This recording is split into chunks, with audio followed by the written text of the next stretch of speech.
This is Nighthawk calling. Welcome to another segment of History Hack. We are coming to you from a sunny Poland. Not sure what the weather's like in the UK, but I'm sure you guys will tell us. Talk to me, Alex. What exciting guests have we got on today? Well, I'm really excited because this is like, I studied this period for A-level and I absolutely love it. If you don't know who Suzannah Lipscomb is, then you live under a rock. She is an awesome historian of the Tudors and that broadly that period. And we have brought her on here today to talk about my favourite book that she's ever written. Suzannah, hi. Hi, thank you for that introduction. It's very kind. And the answer is it's cloudy here. Oh yeah, it is. Very cloudy. Are you in London as well, Suzannah? Yeah, I'm not far from you actually, just down the road in Surrey nowadays. And obviously we're all under house arrest at the moment, but you know, we're doing all right. You have a little person in the house though, don't you? I have almost 1-year-old in the house. Yes, that makes the days interesting. Gives us a lot of joy. You know, keeps us humble. Yeah, I was just wondering how it is to be sort of in semi-lockdown with a very small child. Wondering if it's well, actually, before we came on air, we started a really interesting discussion, didn't we, about the difference between introverts and extroverts, saying that obviously most historians will probably find this not too far removed from their own normal existence, but if you're an extrovert, we were saying they must be really suffering. Yes, people who need to get out and see people are going to, I mean, it's not the end of the world, is it? But it's hard if that's your MO. Whereas if you're a historian, quite often much of your time is spent at your own desk anyway. So it's not that much of a change from the old routine. But, you know, now you've got your partner with you and maybe your child or children. But like by comparison to people who are in other countries who are suffering, I mean, the situation around the world is much more bleak than for many of us here. And I think that I'm really feeling grateful because I live in a house with a garden. You know, I think that having to live in a flat at the moment, especially on days when it's warmer and you just want to be outside, that must be pretty hard. If you've got kids who are climbing the walls, that must be hard. If you've lost your job, there's so many scenarios where people are really struggling, that I'm actually just sort of counting my blessings at the moment, frankly.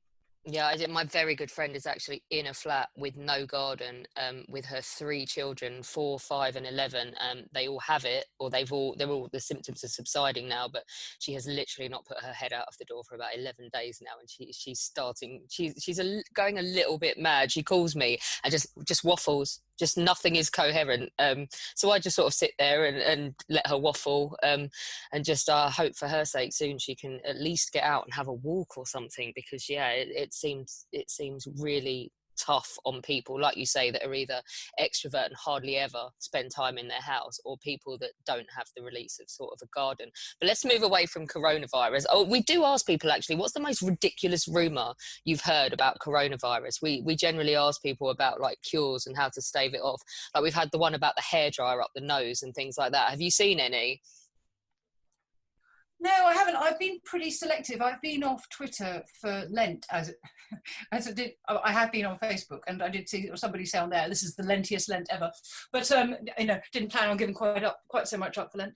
But anyway, but I haven't. But not being on Twitter has meant that I've avoided quite a bit of that sort of stuff, and I'm listening to the news, but really trying to limit my exposure to some of the more extreme things. So actually, apart from hearing about lemon juice or, you know, homemade sanitizers, hand sanitizers, I haven't really come across that much of the conspiracy theory stuff or the homemade remedies. So you seem to, I wish I said I was going to do all of that, and I haven't, and I've ended up reading all the crazy stuff and downloading all the Trump memes and stuff like that. I wish I had your self-discipline in terms of my exposure to it, because I'm pretty sure you'll be far more balanced mentally than the rest of us who are reading all the lunacy. But let's get on to the history anyway, because that's why we're here. You have an excellent new book out, and we will get to that at the end. We will have a little chat about it. But I asked you to come on here for purely and wholly selfish reasons, to talk about my favourite book you've ever written, which is 1536. because I just feel like this is relevant again now, because the Hilary Mantel book has just come out. People are really interested in Henry VIII and Thomas Cromwell at the moment, and that we could have a chat about this book. So just quickly tell us, what is the concept? Why did you pick 1 year? So the subtitle was The Year That Changed Henry VIII, and that's it in a nutshell, really, that Henry goes from being this young, gorgeous, affable Renaissance prince to becoming a ruthless, obese tyrant over the course of his reign. Has been known by historians for a long time, but it seemed to me when I was starting to think about him many years ago now, when I wrote this book, that it seemed to me that there were a series of events that happened in this 1 year, 1536, that together contained all the necessary ingredients to foster, to catalyze, to entrench this change in Henry. And if we think, so much of the time up until that point, when people have thought about Henry VIII, it had been very much a thematic study, that actually these elements hadn't been thought of as lived experience. If you go chronologically through this year and imagine what it might be to live through that, then one can start to understand why maybe Henry became who was by the end of his reign. Yeah, I think this is one of those books where I'm guessing the publisher / agent, whoever saw your breakdown and your sort of synopsis when you decided you want to write it, just went, oh my God, why has no one ever done this before? Let's talk about, I will do it a bit thematically. So if we just have a chat about the personal stuff he went through in that year, really everything comes back to the succession, doesn't it? So at the beginning of 1536, Henry still has no legitimate male heir, just a bastard. He has a daughter that he's bastardized himself, Mary, and he has a baby girl, Elizabeth, who in dynastic terms is just useless at this point, because if you stick her on the throne, you have carnage, with Anne Boleyn. So why is time running out for Henry, and why is the succession such an issue for 1536? And also, why does time run out for Queen Anne in this year? Okay, so the first thing to say is that Henry turns 45 in 1536, which is important in Tudor terms because it's considered, sort of roughly speaking, to be the beginning of old age. And his own father had died in his 50s, his grandfather had died in his 50s, and he knew that he needed really to get to what he really wanted was an adult son by that point, but he needed an adult son, a legitimate adult son, as soon as possible, and ideally more than one, because he himself had been a second son when his older brother had died. And he needed a son to secure the line of succession, because up until that point, no woman had independently ruled Britain, or England as it was at the time, without there being civil war over her rulership. So there'd be no uncontested female rule. It was not considered that a woman could rule. And as we know, later in the century, they very much could, but that is all with hindsight. So at the time, it's thought, well, princesses will marry. They will marry either a foreign prince who will therefore dominate the country, or they'll marry a member of the nobility, and that will raise up one noble family to rule over the country, because women become subservient to their husbands. So you need a prince. An illegitimate son, obviously, is likely to be contested as well. His son, Henry Fitzroy, who turned 17 this year, could have been legitimised that year. And in fact, there's some evidence that Henry's thinking of doing that in 1536. But what he really needs is a male heir. So a few years earlier, he had, as we all know, dispensed with Catherine of Aragon in a long-winded process that involves breaking away from the Roman Catholic Church, and had married Anne Boleyn, and then after that had his marriage to Catherine of Aragon annulled, in that order. And then Anne had had a child, but the child had been, as you say, a daughter, Princess Elizabeth, and since then she hadn't successfully borne him a son. She does conceive a son, we now know, at the end of 1535, but she miscarries in January 1536. So, and one line that's gone famously through history, was said by an ambassador at the time, was the question of whether she had miscarried of her saviour. Because what we know is happens 4 months later, after the miscarriage, in May 1536, Anne Boleyn is arrested and ultimately executed on charges of adultery, incest, and conspiring the king's death. And again, with hindsight, we know that Henry ends up executing 2 of his wives, but at the time, no Queen of England had been executed. It was unthinkable, and yet it happens in this year. And the question of why it happens is one that has foxed and bewildered historians for years, and historians have reached many different conclusions about it. And my personal opinion is that she wasn't guilty of the charges against her, that the evidence suggests rather that Henry was persuaded that she was, and that therefore he took effectively savage revenge. But I can go into that in loads more detail if you want. Oh, we will in a second. I just want to ask you though, because we had a really interesting question come in. So Henry has a jousting accident in this year as well, doesn't he? And someone came on and asked on Twitter, and I apologise so much for not making a note of who it was, but thank you, and came on and said, what's this, is there evidence, because they've seen something about the possibility of brain damage, minor brain damage, and that might have affected how Henry starts to behave in 1536. And I assume it's with reference to this accident. Can you tell us what happened? Yes, so on the 24th of January 1536, Henry has this accident whilst jousting. We know that he was unconscious for 2 hours, which is quite significant in terms of possible brain damage. We don't know exactly what happened. It doesn't seem to have been at a tournament, so it was probably practicing. We don't know if the horse landed on him, he would have fallen down in his armour. It was obviously a heavy blow. And one report from Eustace Chapuis, who's the ambassador from the Holy Roman Empire, says everyone thought it was a miracle he wasn't killed. And what we can conclude from that is, well, 2 different things. The first thing is this question about a head injury. It is entirely possible that he did injure himself in that way. That I've talked to pathologists and other medical experts about it, and it's possible that he bruised his cerebral cortex, which is the part of the brain that helps you sort of not act like an adolescent all the time. Sorry, no offense to adolescents, but you know what I mean. It allows you to kind of control yourself and bring yourself, consider other people, bring yourself into line, that. If so, that might explain, at least in part, some of his character change. The problem is a question of evidence, because we don't have the medical records that would allow us to reach that conclusion with any certainty. So it's all supposition. So, they didn't have MRI scans at the time. We don't have any information of that kind on that kind of scale. So we can suppose from the evidence that might have happened. What we can say with more certainty is that he opened up an ulcer on his leg, which had opened up in a jousting accident a few years earlier, but had been healed with the help of Thomas Vickery.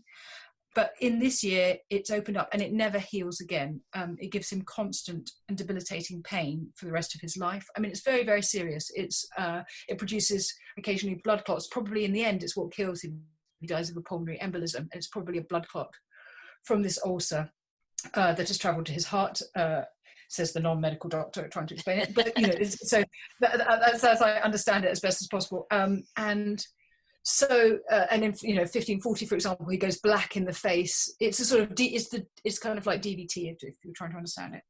And they think he might die in 1540. So this gives him constant pain. And of course, I think pain is really important in terms of explaining somebody's change in temperament. So the head injury is possible. But what with the actual injury to his leg and with this host of events that happened this year, we've got lots of emotional explanations as well as the sort of physical explanations for Henry's decline. When you talk about permanent adolescence, I know that for my research perspective, I'm now going to trail through everything I have on Edward VIII and see if he ever got a bonk to the head that might have affected his cerebral cortex. But Alina, you've got, and I really want you to ask this question because I think it's great and I would really like Susanna to answer it. Go on. I do, and I'm really sorry for my lack of knowledge. Please forgive me. So before lack of knowledge is never something to be forgiven. It always just means that there's something exciting more to find out. So exactly, I like exactly. That's I'm gonna use that forever now. I'm gonna retweet that. So my question is, before 1536, if he abandons Anne, surely he's got to go back to Catherine, wouldn't you say? but it's unsavoury because she's unable to give him any more children. It's Yes. just difficulty. It's eradicated though at the beginning of the year, isn't it? That's right. Catherine dies. So she dies on the 7th of January, 1536. Specific days. So okay. So yes, she's unable to give him children. Basically, I mean, for a start, they haven't been sleeping together for at least 5 years, probably much longer. That's not going to help. But also, Catherine probably has gone through the menopause some point in the 1520s. As you know, she'd had 6 pregnancies, and I mean, just heartbreakingly, only one of them has resulted in a living child. There'd been a boy who died after 7 weeks. There had been stillbirth. There had been infant mortality.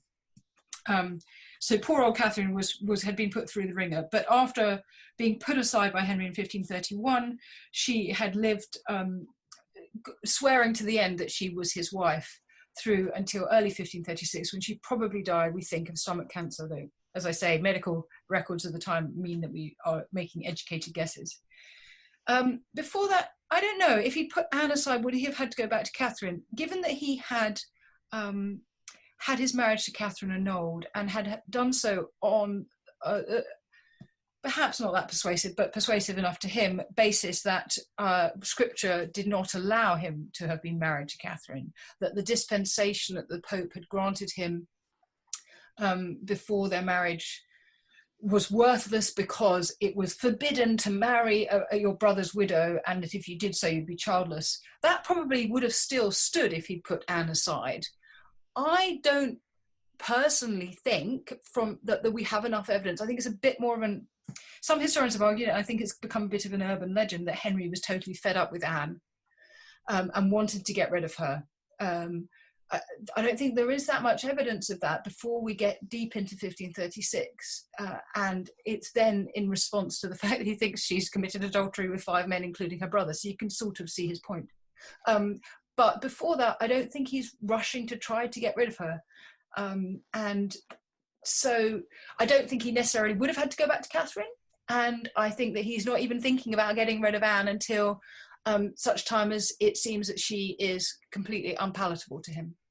I would love to do like a whole show on Catherine of Aragon, because I don't think people comprehend when you run through this list of 6 queens and do the sort of divorce, beheaded, died, that actually he was married to her for 20 years. It just, do you know what made me think, as ridiculous as the Tudors was, Maria Doyle Kennedy played Catherine of Aragon so well in that series that I would sit and watch her and think, my God, this woman went through absolute hell.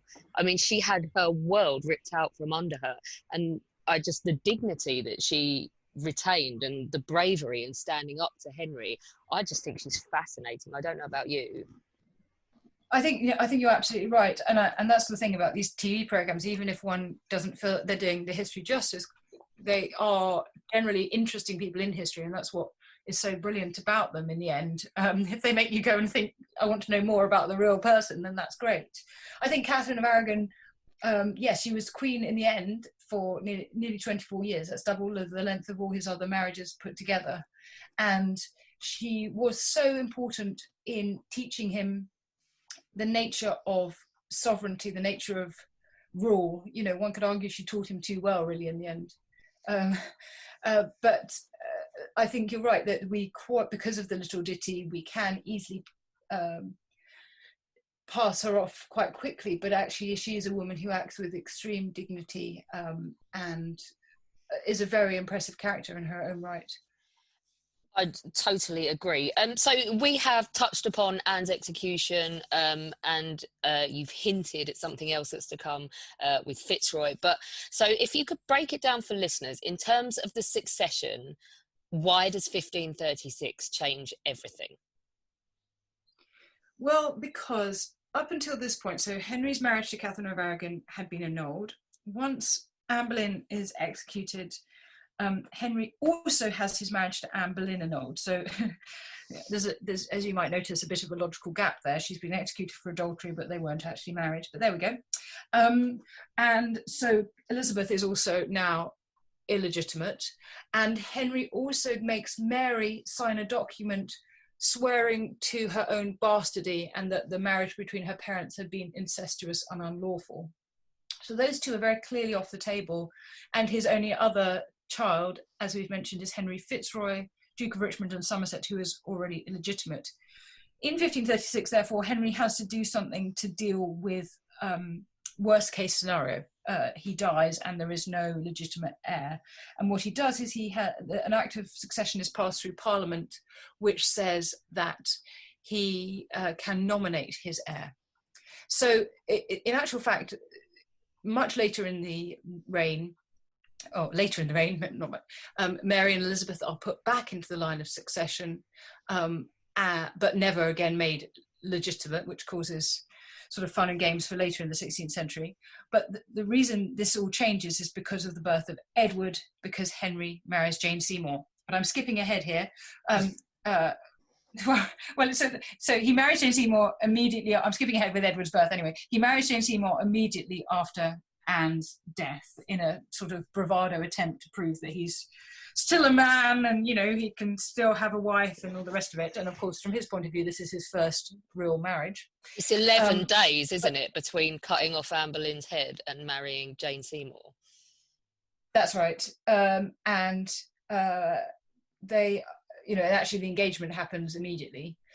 And then the other thing that crucially happens in July 1536 is that Fitzroy dies. Now, Fitzroy it's sort of fairly unknown, but I think quite often, but he's actually quite like Henry. He looks like Henry. He's red-headed. He's a similar build. He has, he's good at archery. He's good at playing musical instruments, just like Henry. He's grown up at the court. He's represented Henry at state occasions.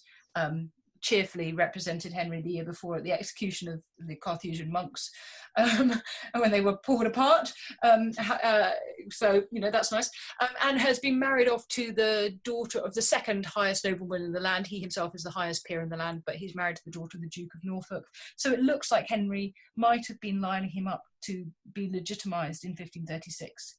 But he dies that summer, and it is a terrible blow, I think, for Henry. So the succession is going through a very difficult time, and Henry's making provision for the worst case scenario. Okay, yeah, sorry, I'm going to edit this bit just because I just amended a question with Alina via WhatsApp. So Alina, read what I just sent you and then go into the question, because there's no bridge to take us from personal to religious, so that's what I'm doing before you go into the question. Oh, right, okay. Okay. Do you want me to? I can bridge it for you if you want. But... Okay, cool, yeah. Oh, no, go for the question. If you've got it ready to go for it, but just say what you want. Okay, so fine, we'll do it that way. So hold on, let me leave the pause so Alex can edit. We've talked a fair bit about the personal side of 1536, but let's move on to kingly affairs and his rule. Where do we stand on the beginning of 1536 insofar as Henry's overhaul of the church? What began as a means of getting rid of Catherine has turned into something else in the past decade, hasn't it? So, yeah, you're right to say that arguably it had begun with trying to get rid of Catherine, that Henry has noticed that maybe the church in Rome doesn't operate quite as it should, like when he asked for an annulment, it doesn't give it to him. And so although some historians have argued that he would have taken issue with the church anyway, the authority of the church. Basically, Henry has, in 1534, set himself up as supreme head of the Church of England, which means that he has not only temporal control of the country as king, so it's non-spiritual matters, but also spiritual authority. And that's about as far as it had gone. I mean, which is there's nothing small about that. Thomas More and Bishop John Fisher and those Carthusian monks I mentioned had been executed because they refused to sign. They refused to give an oath that said that Anne Boleyn was queen, and they refused in large part because the preamble to that oath talked about Henry as being supreme head, and as good Catholics they couldn't possibly accept that the Pope was not the supreme head of the church. But it's in 1536 that things really start to get going, because that's the year that Henry starts to exercise his supremacy, and he does so in a number of ways, making Cromwell vicegerent, which is kind of vicar general over church affairs, writing his own set of doctrines. He writes something called the 10 Articles, which is by Henry's own hand, somewhere between Protestantism, as it will become, and Catholicism. And he also allows Cromwell to come up with a series of royal injunctions, and then finally starts the dissolution of the monasteries. And obviously that is something huge. And over the next 4 years, between 1536 and 1540, 800 religious houses will be dissolved, and their medieval church plate, their dissipated, their libraries ransacked, quite often their buildings torn down, the abbots, the monks and nuns within them put out into the streets. So it's an extraordinary change. Just to put it into perspective for people, because I think this is one thing that's hard to grasp for the layman. What does religion mean to people in 1536? It's everything, isn't it? Yes, I mean, there was a big academic dispute some years back about whether it was even conceptually possible to be an atheist in the 16th century, because it was hard to describe it. The language didn't really exist. I think they concluded that it was possible, but the point is that people were absolutely engaged with the church. It not only sort of wrung out the hours of their day, when you don't have watches, it also dictated the warp and weave of their everyday lives. Baptisms, marriages and funerals, the place where you were going to go in the end after death. And so I think everybody's lives were caught up with that of the church. And the monasteries were an important part of that, because they existed chiefly to pray for the souls of the dead. So at the time, people believed in purgatory as a place that you went to after death to purge off your sins, to work through whatever residue was left. And this was a sort of hopeful concept, because it was time-limited suffering, and after that you would go to heaven. And the monasteries were places where you could pay people basically to pray for the souls of your loved ones who had died, or to pray for yourself after you died. So they were kind of powerhouses of salvation for people, but they also had a more sort of practical earthly purpose, in that they provided education and welfare and healthcare for their local communities in many cases.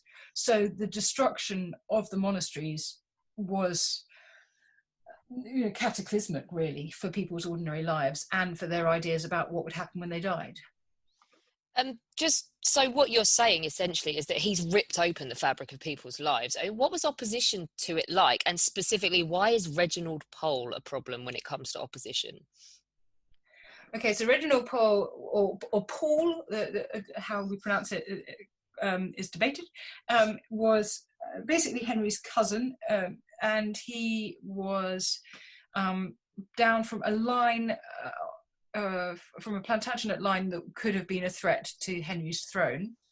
And he, in 1536, wrote Henry a long letter, more like a book, in which he told Henry to return to the Roman Catholic Church. And basically, after Anne Boleyn's death, people thought that he would, because they thought, well, as we were saying earlier, he's broken with the Roman Catholic Church in order to marry Catherine, so surely he won't be schismatic after to get rid of Catherine to marry Anne. So surely once he's got rid of Anne, he'll return.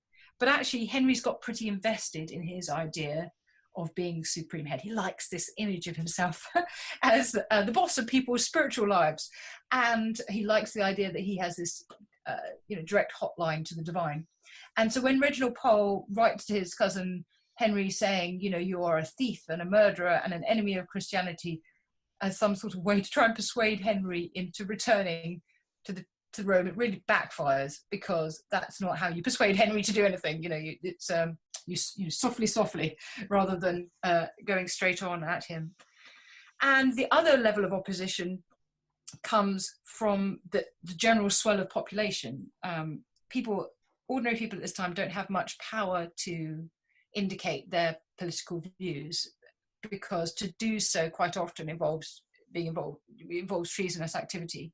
And one treasonous activity that happens this year is a major protest, a rebellion called the Pilgrimage of Grace, in which 30 to 50,000 people, particularly in the north, in Yorkshire and Lincolnshire, raise up arms against Henry and start to move south. And they're protesting many things, but chiefly among them that Henry is supreme head of the Church of England and that he started to dissolve the monasteries. Can I just chuck in a segue of sorts? We're talking about domestic affairs. Did he have more capability to focus on? I always say Henry, but I'm loath to say, does Cromwell, who then, like, does he puppet Henry? I don't know. But do they have more chance of focusing on domestic affairs after Catherine's death? Because I wondered, does the threat of war with Spain, which has been continuous because he's screwed over the emperor's aunt, Catherine, does that dissipate when she dies and give him more chance to focus on domestic affairs?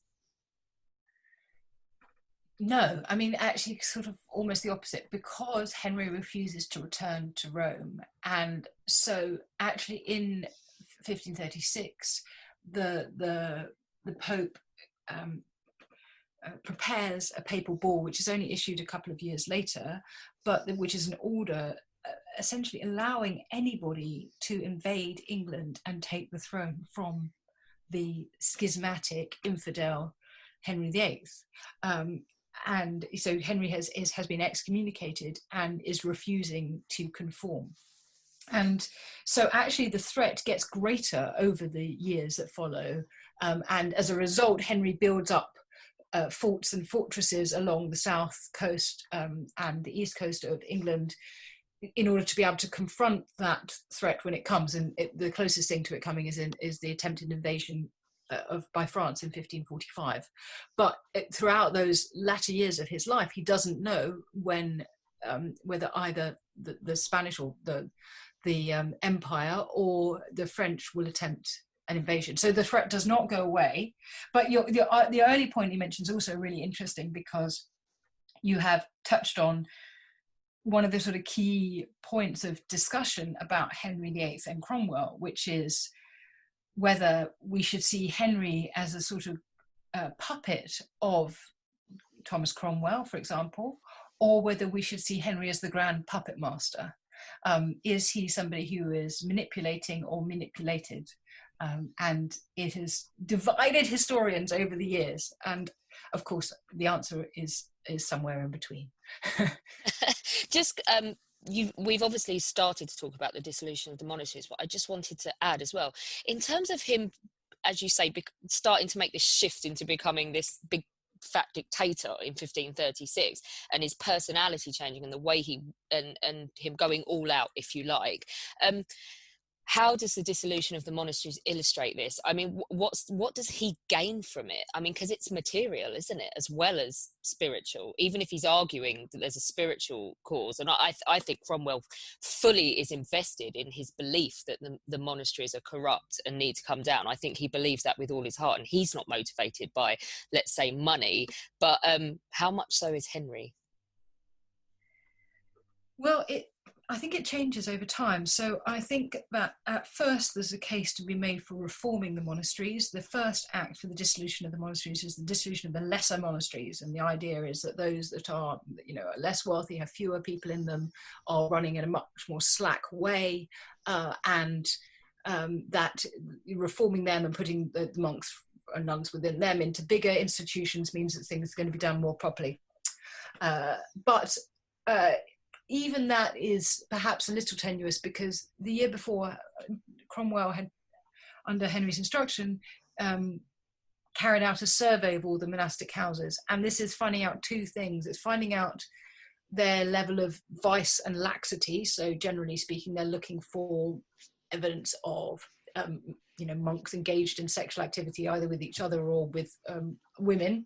And quite a lot of that evidence is pretty spurious. And some of the ways that the language is used are ways that allow for slippages in understanding. Basically, so they might talk about monks masturbating, but it's described in such terms as to sound like they're involved in sodomy, using the language of the time, and that is considered to be immoral for their role as a monk. Or indeed, at the time, by 1542 has become a capital offence. But they're also looking into the wealth of the monasteries, and it is no coincidence that after the Pilgrimage of Grace, which has been a great rebellion in which monks have been involved, and Henry thinks that they have been leading it, he orders the sort of wholesale destruction of monasticism, and that means that the wealth of the monasteries comes to the crown. And this is no small amount of wealth. We're talking the equivalent of at least $1 billion today. It's a third of the lands of England are owned by the church. This is the greatest redistribution of land since the Norman conquest. It's the greatest windfall of cash for the crown in history to that point, and really transforms Henry's fortunes. And so and then they're sold off through something called the Court of Augmentations to members of the nobility. And what this means is that nobility and gentry, that it means that those members of the nobility and gentry become complicit in Henry's Reformation. And that's one thing that Henry does in lots of different ways, is to involve the people, or to Cromwell does perhaps, who knows, but the people of the realm are involved in Henry's decisions and become complicit in them. So it can never be said that it was just this one man who did it. You've touched on this already. We've talked about all of the big key players, but what I really want to know, because I quite find it really interesting about the average Joe. So what did all of this actually mean to the men and women out there on the street in Tudor England? It's a really good question. I think that for many of them, it would have been very confusing, that this had been their understanding of faith had been pretty secure, and it's now being shaken. They don't know what they're allowed to believe, and their confusion is completely understandable. I mean, Henry's getting rid of the monasteries, but at the same time, himself has prayers left in his will, money left in his will for prayers for his soul. He's hedging his bets. He doesn't really know. So it's not clear whether their people are allowed to read the Bible in English. At one point, it becomes necessary to put a Bible in every parish church in the land. And then a few years later, Henry complains that it's been rhymed and jangled in every alehouse and tavern, and restricts who can read the Bible. So there's this sort of coming and going. One historian says that you must have had a sort of nightmarish quality trying to figure out what it is that you're allowed to believe, what it is that you could say that was going to get you into trouble. Because in 1534, an act had been passed called the Treasons Act, by which you could become a traitor by words. If you said that the king was an infidel or a schismatic or a heretic or a tyrant, you were committing treason. If you imagined the king's death, you were committing treason. If you imagined it by saying it out loud, imagining some time when the king was dead, that was treason. So you can see that most people would have not known whether they were coming or going. On the other hand, apart from the dissolution of the monasteries, for many people, perhaps this wasn't having so much of an effect on their daily lives, except in the way that it made them fear for future change. So one of the key drivers for the Pilgrimage of Grace is that people have said, according to one man who is called John Hallam, who's questioned after the Pilgrimage of Grace, he says the reasons they did it is because they could see that the abbeys were put down, so they thought that they're going to get rid of churches next, and they're going to get rid of weddings, and they're going to they thought that they didn't know what the limits were on what the government would do. So I think that's what it's like for ordinary people. It's a situation in which perhaps their daily lives aren't changing greatly, but their sense of what might change is provoked to fear, and that leads them to rebel. I think it's top to bottom in society as well, isn't it? It's I think, is it the Duke of Suffolk that firmly believes till the day he dies that it is not for him to read the Bible in English, it's for a priest to read it. He, as a layman, he should not read the word of God. And obviously you've already mentioned Thomas More, who just spiritually cannot reconcile himself with the idea of pledging allegiance to Henry as supreme head of the church. I find him quite a difficult character historically, personally. I mean, this isn't for this conversation, but I think he's a bit of a hypocrite. But it really is top to bottom. People are wrestling with their consciences to some extent, aren't they? I think that's right. It's throwing everything up into question, and that's the sort of Pandora's box that's opened actually by the Reformation. Is it that you can make up your own mind about these things. I mean, Henry doesn't think that anybody should make up their own minds, and he'll be making up his mind for them. Thank you very much. But actually what it does do is it does create an environment in which one starts to question. And once you start to question, then anything can happen.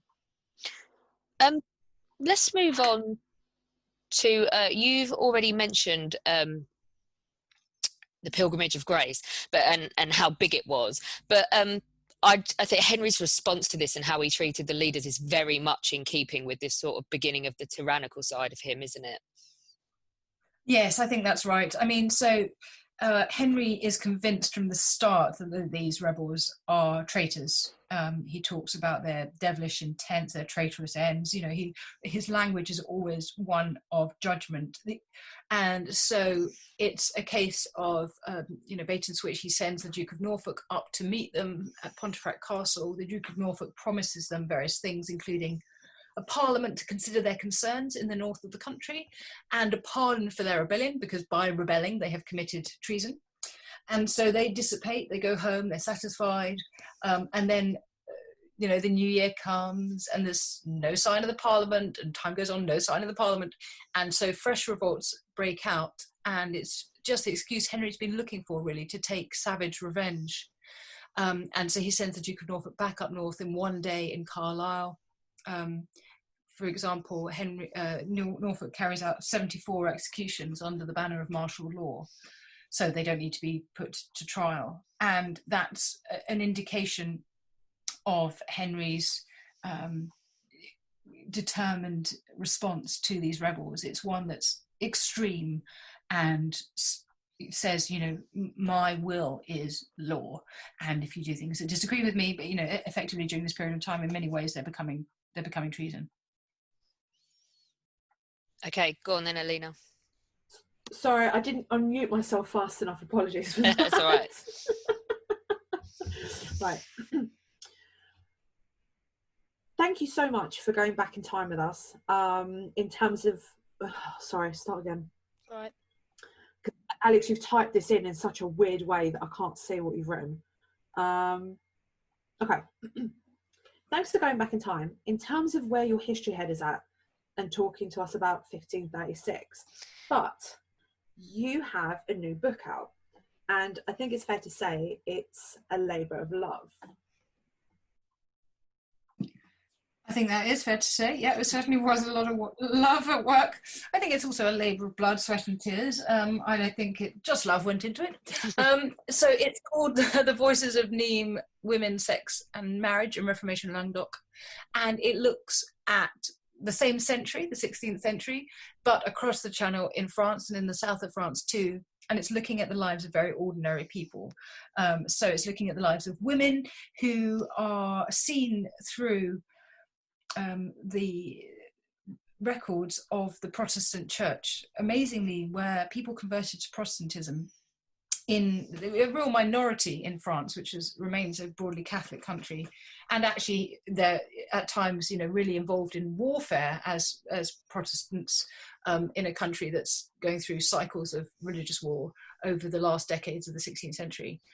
They decide that the way to deal with this is to establish a very strict moral code and to get everyone to adhere to this by setting up kind of church courts. They're called consistories, which are ways of policing society. So neighbours are asked to report on each other about what is going on, who's sleeping with people they shouldn't be sleeping with, who's creeping around at night to make that happen, that sort of thing. And it generally tells us a lot about moments when things went wrong in society. So it gives us an insight into things like illegitimate pregnancies and marital quarrels and rapes and sex outside of marriage, when that ends often in, as I say, a pregnancy that leaves, say, a maidservant unemployed and having to bring up a child without any money. These sort of moments make it into the consistory records, and so they gave me a wonderful kind of wealth of material to write about ordinary women's lives in a way that we don't often get access to. It sounds like. So Susanna, I'm really curious, because this is a little, I know you're epic at this period of history are not just confined, but you've written about English history. Where did you get the idea to go out and find these French voices and do a book about them?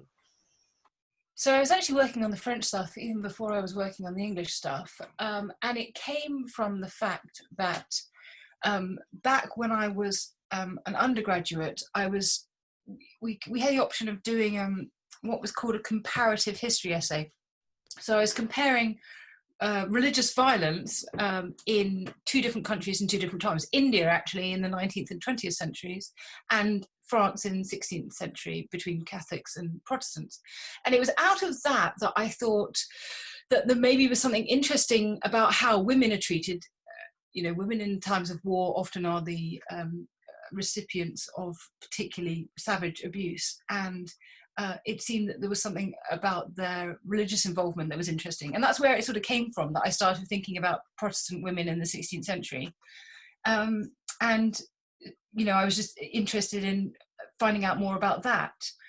But I got a tip-off, as it were. Some people who had worked on this before, the wonderful Robin Briggs, who in the end was my doctoral supervisor, among them, suggested that that perhaps these church court records might have something in them. And by the time I started working on them, most people who worked on them before had, which was a very small number of people, had used them to write about ecclesiastical history, and no one had really used them to talk about women. But he had a hunch, and what a hunch it turned out to be. Susanna, can you tell us about the breadth of your sources, and did you go out and find more beyond this? Yeah, so the sources are pretty broad. So the consistory, the church court that I used, sort of a court, exists in various different towns and cities where people converted to Protestantism. So I looked at 16 different towns and cities. In the end, I used records from 10 of them in my book. The biggest run, for example, was from Nîmes, from 1560 to 1615, although there are some years missing in the middle. From Montauban, another southern French town, for a few years in the 1590s, but really detailed records, and from a whole bunch of other villages and towns in the south of France. And these are kept in departmental archives in Paris, all over the place. But apart from those, I also did a whole lot of backup research, so trying to chase down the women in my cases in baptismal marriage registers or in notarial records, things like wills, marriage contracts, and also trying to get a sense of both the kind of operation of the church, so looking at synods of the Protestant church and their writings, but also about how the town justice worked. So looking at records of the consuls, criminal registers, town council meetings, that sort of thing, so that I could build up a picture of the nature of power in these towns and really figure out where the church's role fitted into all of this. It just sounds amazing. Tell everyone again the title of the book so they can run out and order it now for lockdown. It's called The Voices of Nîmes, and the subtitle is Women, Sex and Marriage in Reformation Languedoc. And I have to say, these records have just given, they're really extraordinary insights into people who were quite often quite violent, quite rude, quite saucy, and who are just fascinating characters. And it was just felt like a real burden on me to bring these incredible women's stories back to life for people to know. It's the stuff of dreams. I'm excited for you about finding the sources, like a nerd as a historian. I know Alina is too. Thank you so much for joining us. Thank you for having me. It's been great. Thank you. We've now finished 2 weeks on History Hack, and I cannot thank people like Suzannah who've given us their time. Thank you so much, but also people out there listening. We have listeners in nearly 60 countries, according to the stats. You're all incredible. Tomorrow, join us to listen in on Roger Morehouse talking about his new book, First to Fight, which is all about the Polish campaign of 1939. That's a fascinating interview. I know Alina was massively excited to have him. I really was. I can't say I wasn't. So my line of history. So yay! Right, ladies and gentlemen, remember, stay safe, and more importantly, if you can, stay at home. This is Nighthawk signing off.